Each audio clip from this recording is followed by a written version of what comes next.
We recently we lost Anjali Mukherjee, Bhojpuri actress. What is your thoughts on this issue? Anjali जी काफ़ी उम्दा कलाकारा रही हैं, अदाकारा रही हैं हमारे भोजपुरी इंडस्ट्री की। मैं शूटिंग कर रहा था, अचानक से न्यूज़ आई कि अंजलि श्रीवास्तव जी नहीं रही। मैं एक्चुअली उस वक्त तक हम शॉक में थे। मैं शॉक में था कि ऐसे ये पॉसिबल ही नहीं हो सकता है। मुझे लगा कि शायद कोई फेक न्यूज़ होगा, जैसे कभी कभी बीच बीच में लोगों के फेक न्यूज़ आ जाते हैं।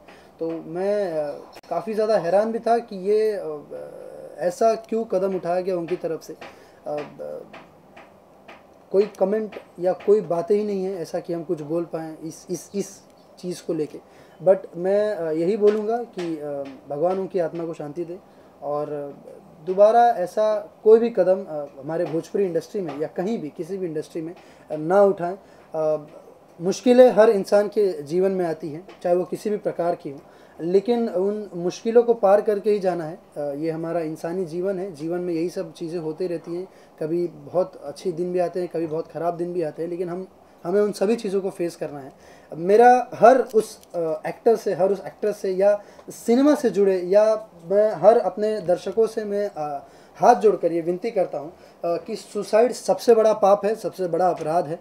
ये कभी अपने दिमाग में नहीं लाना चाहिए, बल्कि इंसान जितनी हिम्मत और जितनी अपने आप को उस सुसाइड के लेवल तक लेके जाता है मानसिकता को, मैं सुसाइड करना चाहता हूं, बिल्कुल नहीं करना चाहिए। क्योंकि मैं वही बोलना चाह रहा था कि जितना हिम्मत आप उस सुसाइड करने में जितना हिम्मत आप लगाते हो, बहुत हिम्मत चाहिए होता है आपको सुसाइड अपने आप को ख़त्म करने के लिए।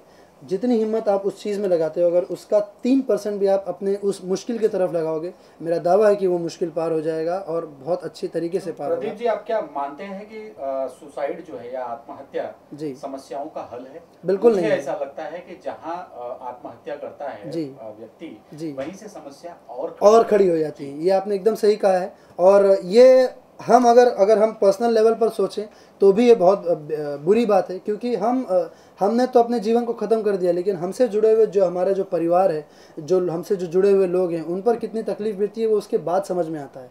उस वक्त हमको सिर्फ ऐसा लगता है कि ये सिर्फ हमारे अब इस समस्या का निदान यही है। बिल्कुल नहीं है, ये बहुत बड़ा पाप है। और मेरी माने अगर ये चीज़ अगर नहीं रोकी गई, नहीं किया गया, तो बहुत बुरा अंजाम होता है इस चीज़ का। और जो हम सब अभी अंजलि के साथ हम देख रहे हैं, काफ़ी बुरा अंजाम उसका हो रहा है। उनके परिवार पर बहुत बुरा असर पड़ रहा है। जितने भी लोग उनके जानने वाले थे, सब पर बहुत बुरा असर पड़ रहा है।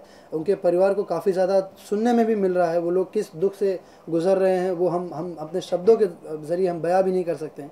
तो मेरा सभी लोगों से हाथ जोड़कर ये विनती है, और ये मैं अपने दिल की बात रख रहा हूँ कि प्लीज़ ऐसा कोई भी कदम ना उठाएं, बल्कि आप लोग उस जो भी समस्या हो उस समस्या को सुलझाने में अपनी बूझ लगाएं, इस चीज़ में बिल्कुल ना लगाएं। तो प्रदीप जी, क्या आप ये अपील करना चाहेंगे कि जो भोजपुरी इंडस्ट्री के कलाकार हैं, जी पहली ऐसी कलाकारा थी जिन्होंने ऐसा कदम उठाया, जी इसके पहले शायद किसी ने नहीं किया था, जी और कोई डिप्रेशन में जाता भी है भोजपुरी के कलाकार, तो जी बैठ के हम सारे लोग चर्चा करें। बिल्कुल, मैं वही बात आपने बहुत सही बोली कि अगर किसी भी, मैंने जैसा मैं बार बार बोल रहा हूँ कि परिवार है, भोजपुरी सिनेमा हमारा परिवार है, या कोई भी सिनेमा होता है, कोई भी इंडस्ट्री होता है, वो एक परिवार की तरह होता है। लेकिन हमारी भोजपुरी बहुत छोटी सी बहुत खूबसूरत सा परिवार है। अगर परिवार के किसी भी सदस्य को किसी भी प्रकार की कोई भी परेशानी है, तो उसे मिलकर हमसे मिलकर उसे बातों को अपने दिमाग में ना रखते हुए एक खुद से डिसीजन नहीं लेना चाहिए, बल्कि सभी लोगों से राय मशवरा लेकर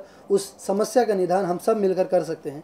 और मेरा ये अपील है, मेरा ये निवेदन है कि अगर ऐसा कोई भी कुछ भी, अगर कोई भी बात अगर ऐसे किसी के साथ भी घटती है, कोई भी बहुत बड़ी समस्या अगर उसके साथ बीतती है, तो वो आकर हम सबसे बिल्कुल शेयर करें। हम सभी लोग उस चीज़ के लिए तत्पर हैं। हम जब भी हमें उस चीज़ का अगर हमें मिलेगा तो हम ज़रूर उस समस्या का निदान करेंगे, पूरी कोशिश करेंगे उस चीज़ का निदान करने के लिए। लेकिन बिल्कुल ये ऐसा कदम ना उठाया जाए, मैं बार बार ये बात बोल रहा हूँ। और मैं बस जाते जाते यही बोलूँगा कि अंजलि की आत्मा को शांति मिले, भगवान उनकी रूह को सुकून दें, शांति दें। और उनके परिवार पर जो ये आपत्ति जो बीत रही है, जो समय जो जा रहा है उनके ऊपर, जो बहुत बड़ा मार पड़ रहा है समय का उनके ऊपर, उनके परिवार के ऊपर, मैं भगवान से यही प्रार्थना करूँगा कि ये समय बहुत अच्छे तरीके से उभर के आए उनके परिवार के लिए।